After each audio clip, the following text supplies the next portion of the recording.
बिस्मिल्लाहिर्रहमानिर्रहीम। अस्सलाम वालेकुम प्यारे बच्चों और बच्चियों, कैसे हो आप? उम्मीद है आप लोग खैरियत से होंगे। जी बच्चों, जैसे कि आपको पता है हम इल्म बयान के अरकान पढ़ रहे थे।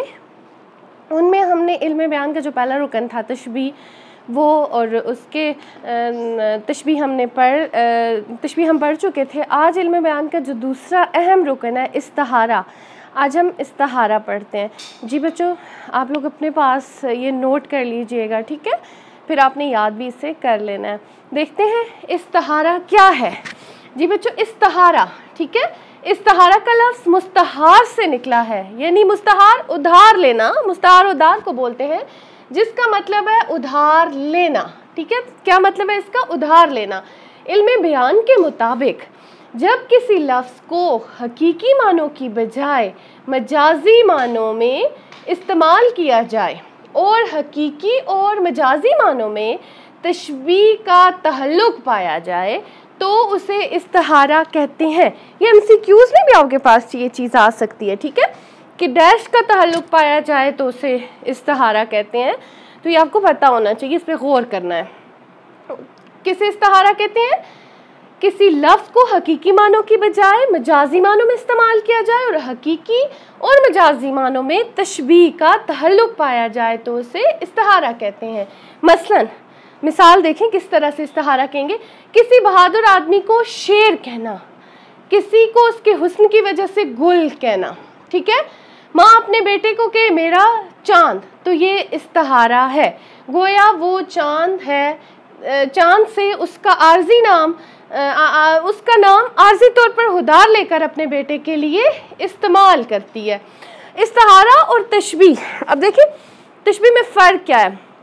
तशबीह में आ जाता है मेरा बेटा चांद की तरह खूबसूरत है, उसमें आ जाता है की तरह की जैसा की मानंद। ये भी क्वेश्चन आ सकता है तशबीह और इस्तिहारा में फ़र्क बयान करें, लेकिन इस्तिहारा में कहेगी मेरा चांद, ठीक है। ये जो है तशबीह और इस्तिहारा में फ़र्क है। या मेरा बेटा शेर की तरह बहादुर है, तो ये हो गया तशबीह, लेकिन कहे मेरा शेर, तो ये क्या होगा?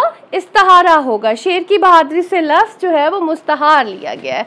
समझ आ गई आपको बच्चों इस्तिहारा क्या? फिर आगे बात करते हैं अरकान इस्तिहारा। तशबीह के जैसे हमने अरकान किए थे, इसी तरह से इस्तिहारा के भी अरकान हैं। इस्तिहारा के 4 अरकान हैं। मुस्तहार ले या लहू इसे बोलते हैं, मुस्तहार मिन्हु या मिन, लफ्ज़ मुस्तहार और वजाए जामे, ये जो हैं ये इस्तिहारा के अरकान है। अब हम सबसे पहला जो रुकन है मुस्तहार ले या मुस्तहार लहू, उस पर बात करते हैं। मुस्तहार ले, अब देखें ये क्या है?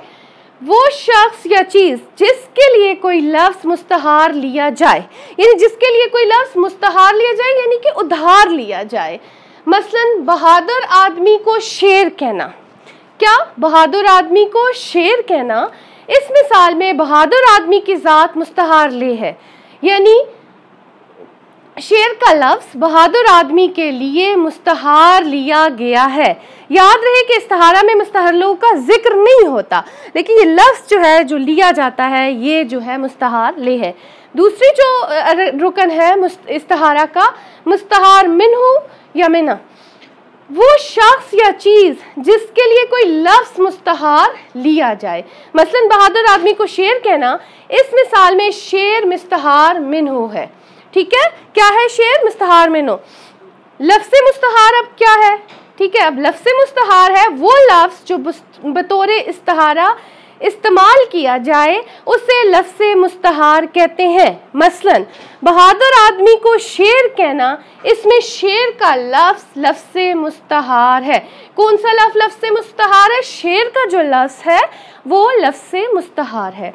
वजाए जामे, ठीक है, वो मुश्तरक खुसूसियत जो मुस्तहार ले और मुस्तहार मिन्हु में मुश्तरका तौर पर पाई जाए और दोनों में तशबीह का तहल्लुक पैदा करे, वजाए जामे कहलाती है। क्या वजाए जामे कहती है? जो दोनों में मुश्तरक हो और तशबीह का तहल्लुक पैदा करे। मुस्तहार ले और मुस्तहार मिन्हु में जो खुसूसियत मुश्तरक हो और दोनों में तशबीह का तहल्लुक पैदा करे तो उसे वजाए जामे जो है वो कहते हैं। मसलन किसी बहादुर आदमी को शेर कहना, इस मिसाल में वजाए जामे बहादुरी है। जो मुस्तहार ले